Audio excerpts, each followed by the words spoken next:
Hello. Welcome back to the continuing lecture in return on investment and macroeconomics. Now, so we in our last video we had a very lengthy and full discussion about the three tools that the Federal Reserve uses to carry out monetary policy. So we can now define the monetary policy in a couple of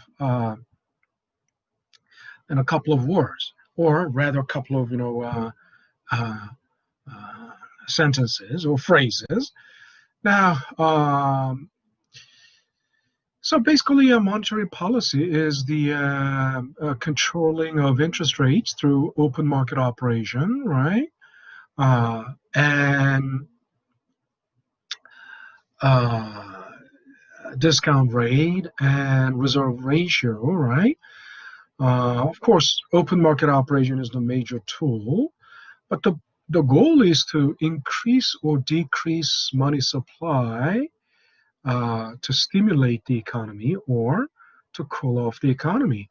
And so that means there are two directions it can go to. One is expansionary, in other words, stimulating the economy.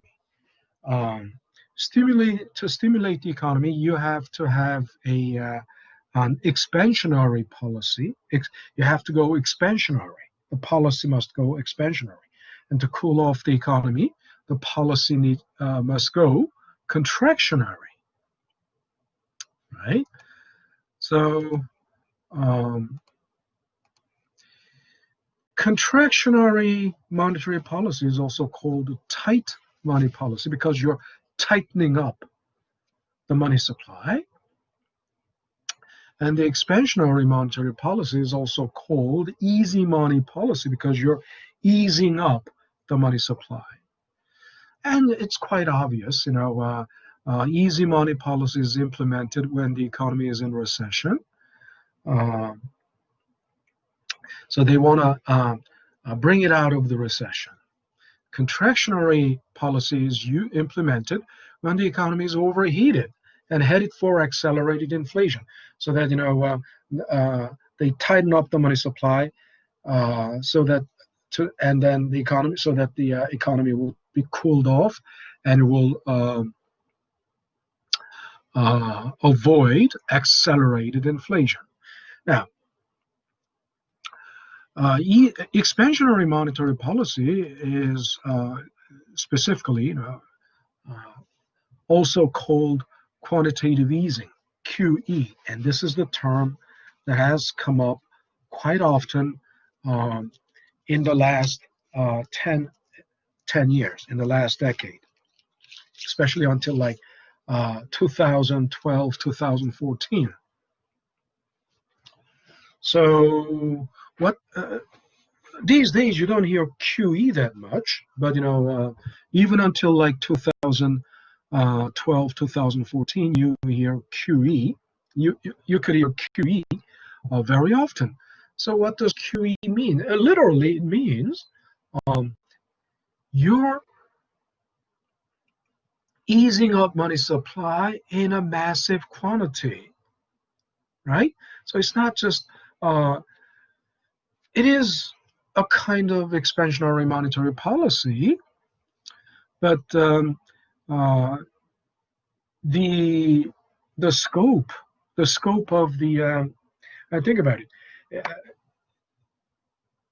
the easy money policy requires buying back, right? To increase money supply, you need to buy back treasury securities, right?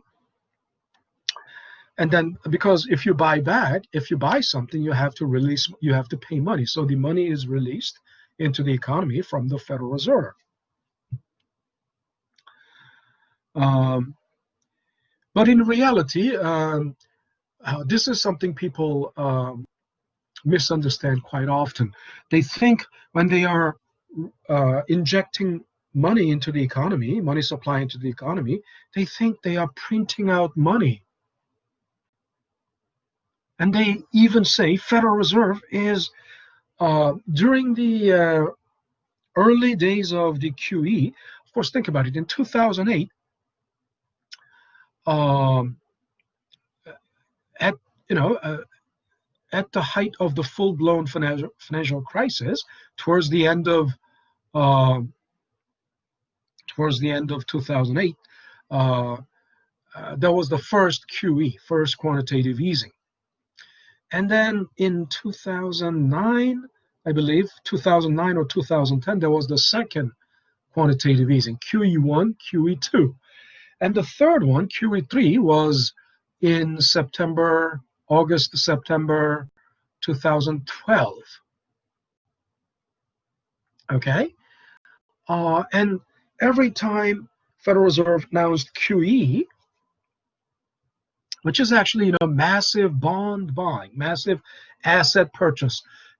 It's also called large scale asset purchase. What does that mean?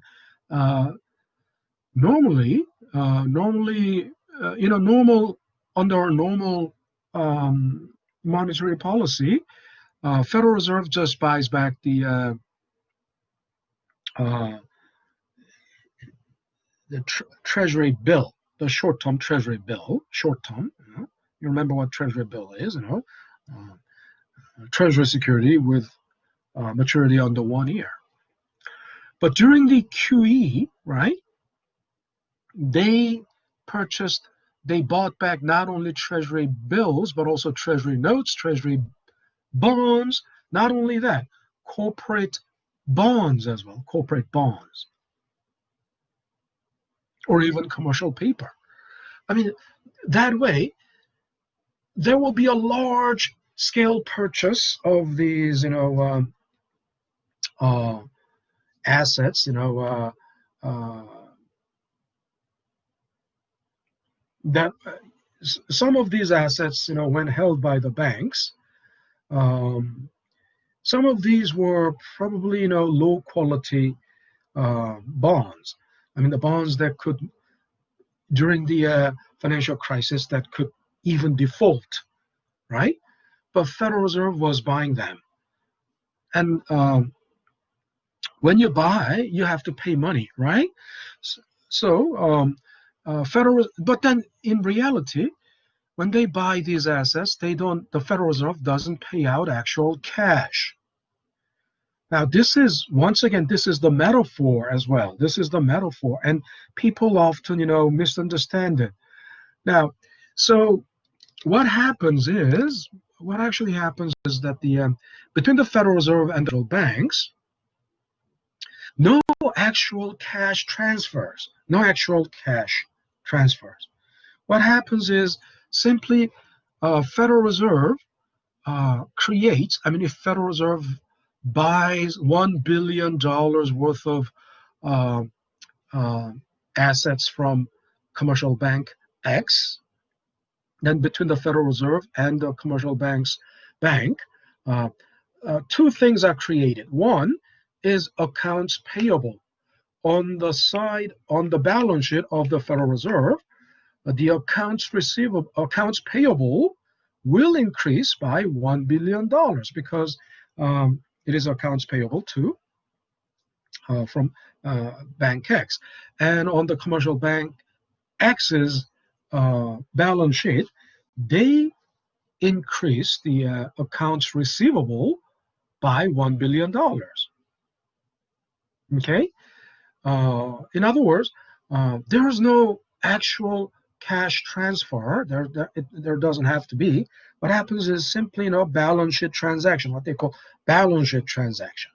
And what does the balance sheet transaction mean? Now, think about it. Suppose you got a loan from a bank.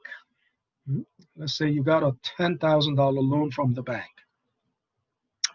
Now, how do you know? So effective tomorrow,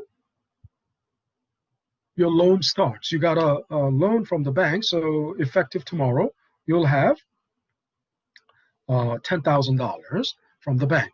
But then, how do you know? I mean, how do you know you got that loan from the bank? Mhm. Some people tell me, you'll receive a check. At least you know that you don't receive cash, right? There's no need to actually receive cash, right? Understand? They won't uh, put the money in the brown bag and hand it over to you, right? So what happens is, yeah, even uh, receiving a check is, also an old um, 1960s, 1970s, 1980s, uh, method, right? Since 1990s, they don't even, some banks still may, issue a check, but you don't even have to see a check. What do you see? Well, if it is effective tomorrow, then tomorrow morning when you wake up and open your mobile banking app, or just, open your, um, bank website, on the internet, what do you see? You will see your balance increased by $10,000. Okay? So what does that mean? It's all digital. It's all electronic. Make sense? There is no need for actual money to transfer, right? So in other words, think about it. Money doesn't have your name written on it. When you receive $10,000 loan, none of the bills will have to bear your name on it. So what does that mean? The $10,000 bill, $10,000, uh, the the money for 10,000, or the bills, in $10,000, don't have to leave the bank's vault at all. It doesn't need to really move from one uh, bank to your account, because all the money is, held in a single one vault, right? Um, and then only the allocation, right? Um, the digital allocation, in other words, this much amount is going to whom? This much amount is going to Mr. X. This much amount is going to Mr. Y. Only that type of, classification needs to be done. That's all. That kind of allocation, right? Makes sense. So, and then you don't have to see $10,000 physically, right? When you have increased balance by $10,000, what that what does that allow you to do? What does it enable you to do, right? Mhm. What does it enable you to do? It will enable you to write checks up to $10,000, or withdraw up to $10,000 from the ATM. Make sense? So, what does that mean? What does that imply? There doesn't have to be actual transfer of cash, right? Make sense? It's all electronic, digital, electronic allocation of funds. So between the Federal Reserve and the commercial bank, all they need to do is simply increase.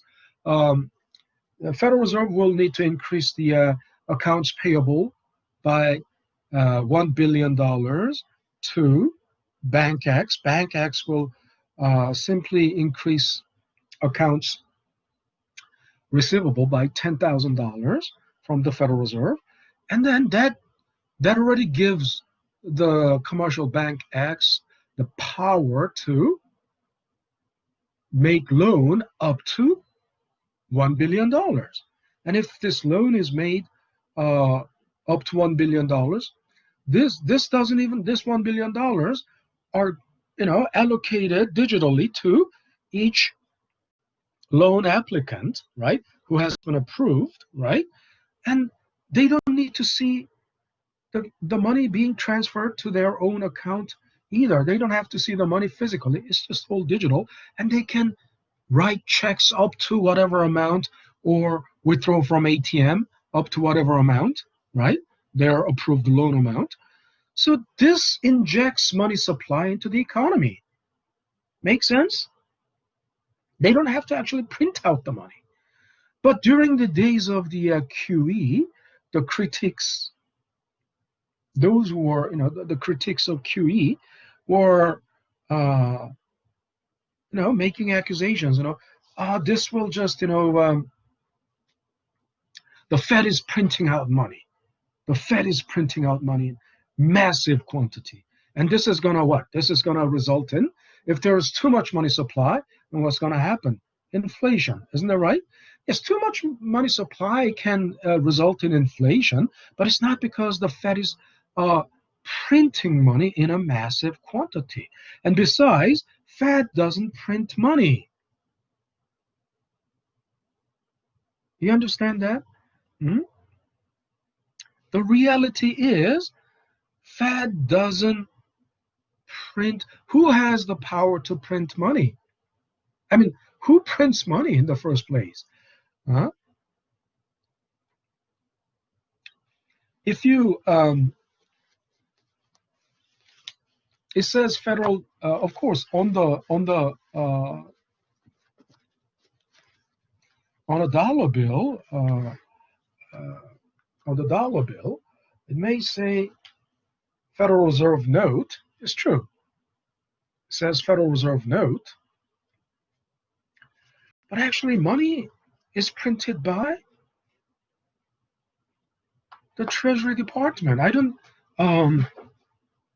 Federal Reserve, I don't,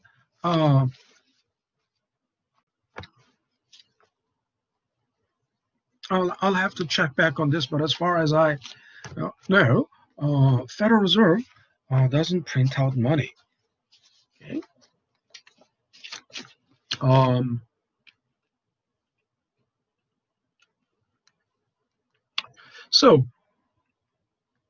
So when they say, Fed is printing money in massive quantity, actually it's only a metaphor. They don't really physically print. They don't have to. Now, second, of course, eventually they will have to settle the account. I mean, if there's accounts payable and accounts receivable, they will have to be settled. Meaning, someone who owes money, someone owes to the money will have to pay that money. Someone who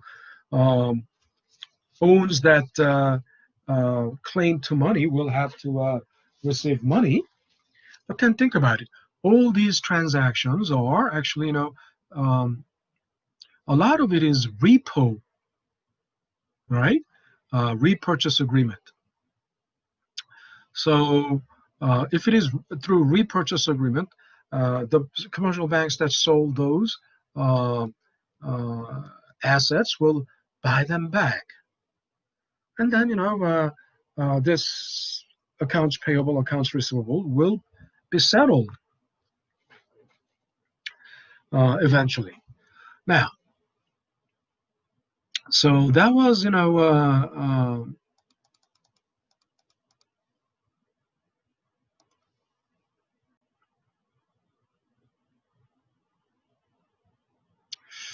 so it says,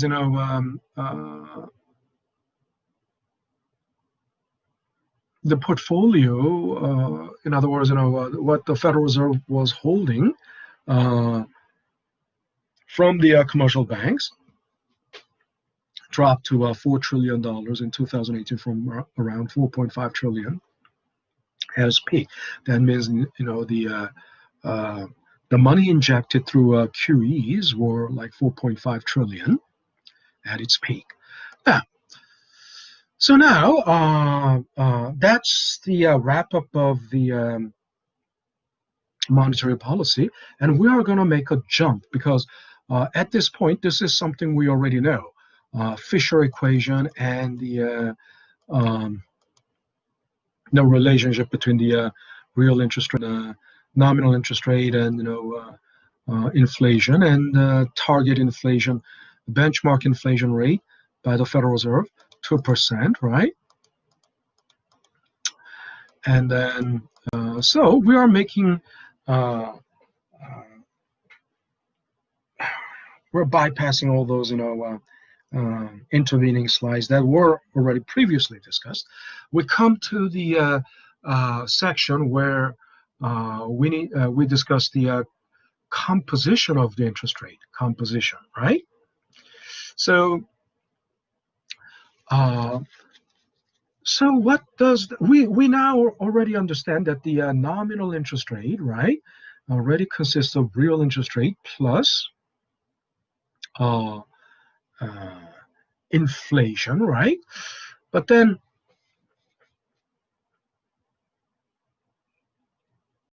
interest rate has another name. There's another name the interest rate goes by. It's called cost of capital. Cost of capital, and it is represented by K. Now, this makes sense, doesn't it? This makes sense.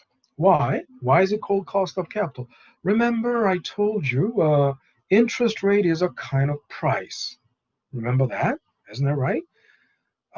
So the interest rate is a price for what? Actually, the interest rate is the price for borrowing money. Remember that? So if you think about it, uh, the price you pay is called the cost, right? Isn't that right?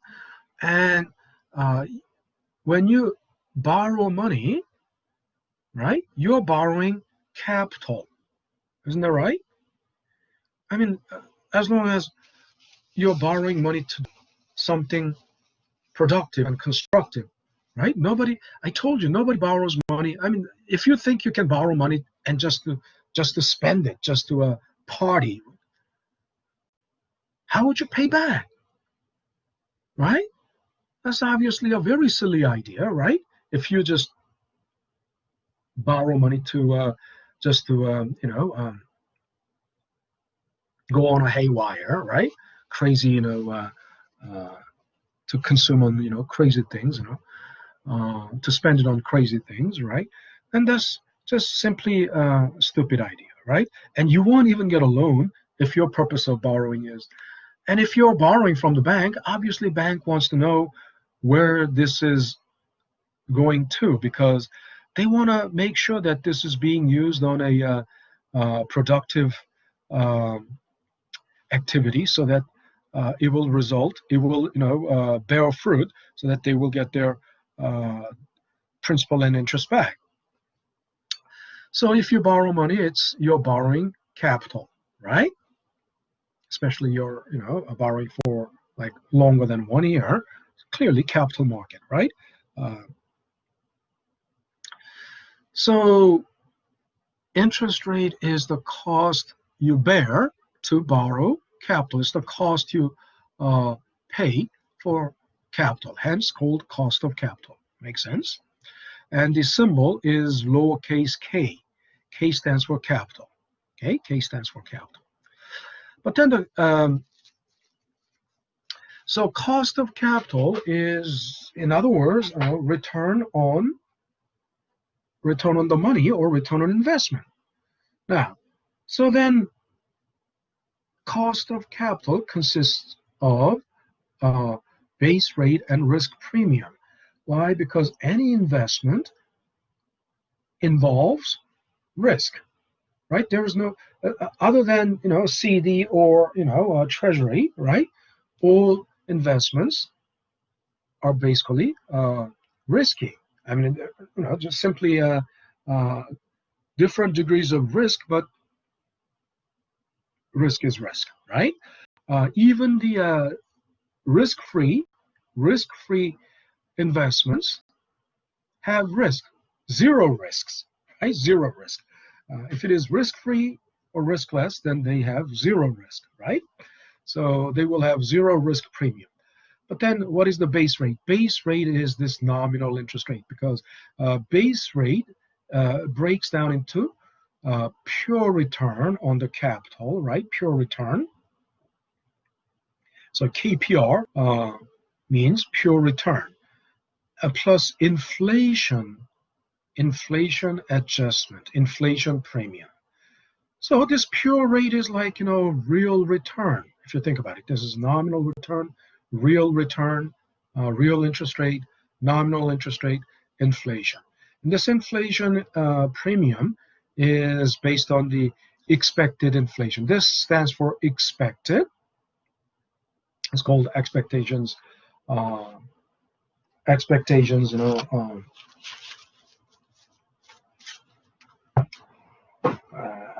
expectations operator. Now, expectations actually mean, when we say expected something, it means, expected inflation or expected something. It actually means, forecast, inflation forecast. But what is the forecast based on? Forecast is based on the average of the past data, right? We have no better information about the future than the average of the past. And again, what is our inflation forecast? Oh, that must be the average of the inflation, let's say over the last 5 years, or right over the last 5 years. But then you once again, it must be the geometric average of the inflation rates of the past 5 years.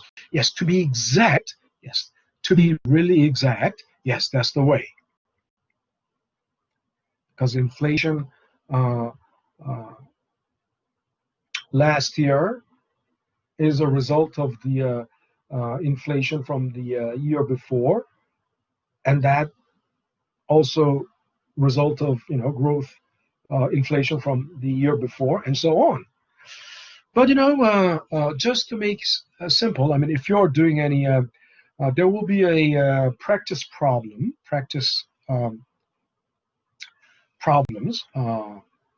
on this topic, and in that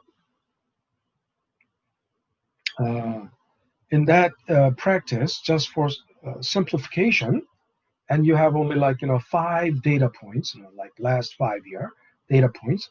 You don't necessarily use geometric average, but you can take simple average in that case. So inflation in this case is considered like a random variable, uncorrelated with each year, right? Each successive year. So because 1 year inflation is not necessarily consistently building up, right? So it's considered as random variable, simply uncorrelated with each other, independent and uncorrelated with each other. So it's just simple average, right? So so that would be the average inflation, over the last 5 years or 10 years or so. Now, so the pure interest rate is the real interest rate. It's the true earnings power of money, generally between 2 to 4%. Okay, generally 2 to 4%. Actually, if real interest rate is 4%, that's already very high. These days, it's not even 1%, right? Now, inflation adjustment. So then risk, when we say risk premium, actually it should be called risk premia. Why? Why risk premia, of course, is plural form of premium. So that means there are more than a single risk. Of course, the first risk, we already started out with this. When you lend money, the greatest concern is whether you're going to get that money back or not. In other words, whether the borrower may default or not. That's called a default risk, and the default risk is the greatest concern. And the second risk is the inflation risk. And the inflation risk is already, think about it. Default risk is, borrower specific, isn't it right? Some borrowers have more default risk than other borrowers. Some borrowers are relatively safe. So default risk is borrower specific, whereas inflation risk is universal. It doesn't matter. Inflation risk doesn't, because inflation is coming from the macroeconomic system. It's called systemic risk. As systemic risk, it's coming from the economic system, so it affects everyone in the economy. So it's not, so it's pervasive and it's systemic. So systemic, that's why inflation risk is already discussed. And what we are going to discuss from here on are all borrower specific. So first is default risk, second one is liquidity risk, and the third one is the maturity risk. Now, we'll go into more detail about the liquidity risk and maturity risk in the next video. But first of all, what does the liquidity mean? Liquidity has actually, liquidity can be defined on three levels. One, liquidity, if taken accounting, the very basic accounting 101, you must have heard about the liquidity. Definition of liquidity on a very basic level is how easily you can convert any asset into cash. That's liquidity. Okay, so cash is the most liquid asset because cash is already cash. And then stocks and bonds are marketable securities. Stocks and bonds, because they can easily be sold in the market and turned into cash, right? And there are very liquid short-term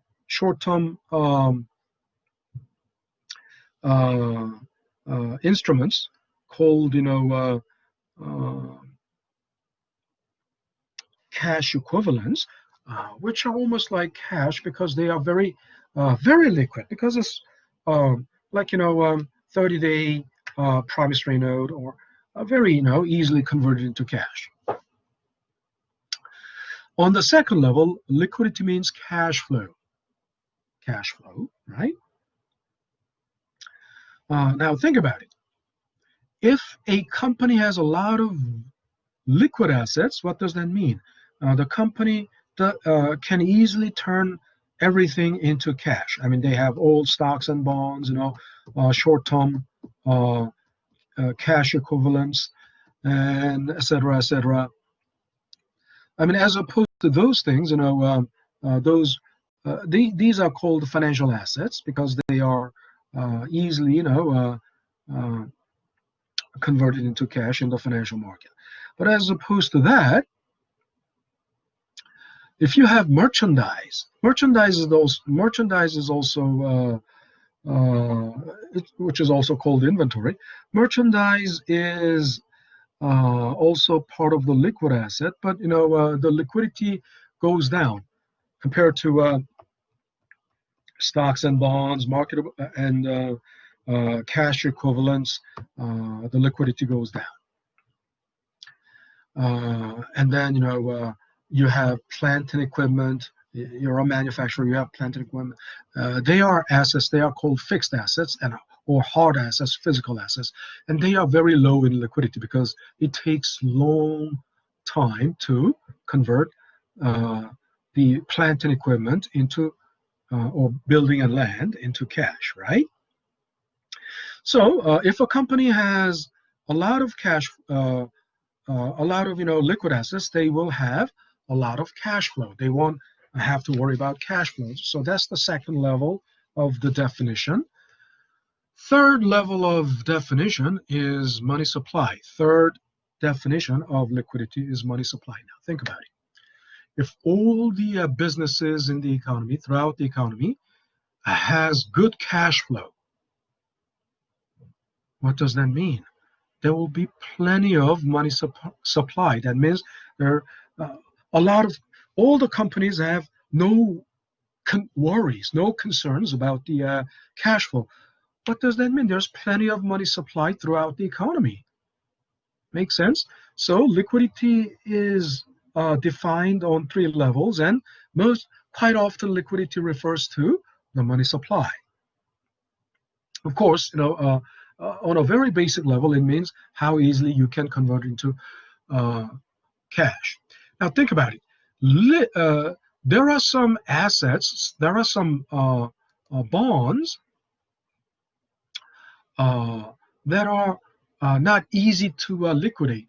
What kind of bonds are like that? The bonds of a little known issuer, right? The bonds of a little known issuer would not be traded that easily. So there, for those such a bond, there will be more risk premium. I mean, that's the risk associated with the liquidity of uh, not so well known, little known issuer.